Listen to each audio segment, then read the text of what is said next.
Okay, we're going to start the trigonometry part here by looking at angles in standard position. There's a lot of terminology that we're going to talk through here on this one, but it's really important in understanding and getting a good foundation if we're going to start trigonometry.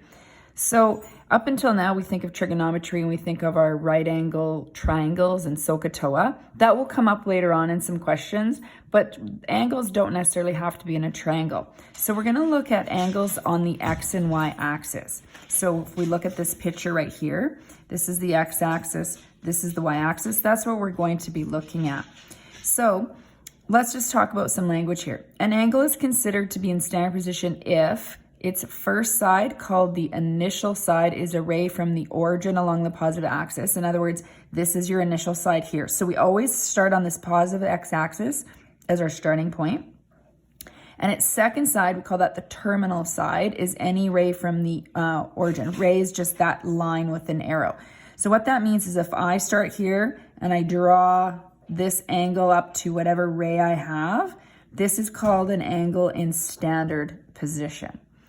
Now, we measure these angles. These angles, if you noticed, are always going counterclockwise. So I start here and I go rotate this way. So this is what an angle would look like in what we call quadrant 1. And I'm just going to label the quadrants here too, so as I talk through this some more.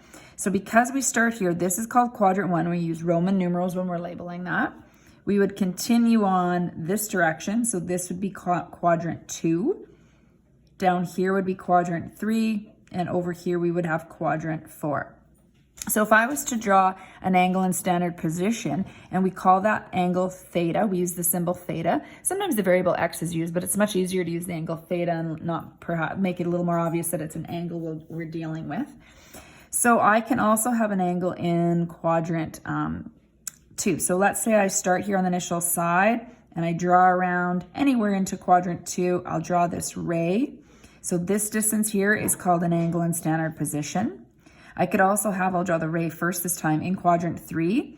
Initial side is here. I'm going to go all the way around. That's what theta would look like if we drew it into quadrant 3.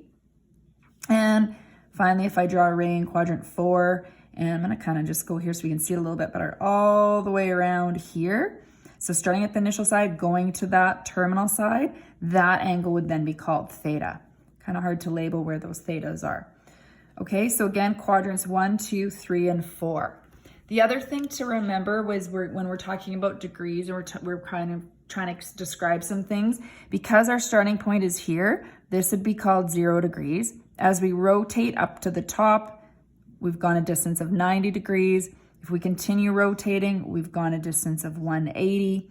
Down here at the bottom from 0, we've now gone a distance of 270. That's 180 plus 90.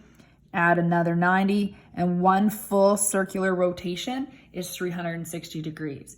So these are called quadrantal angles because they're angles that lie on the X and Y axis.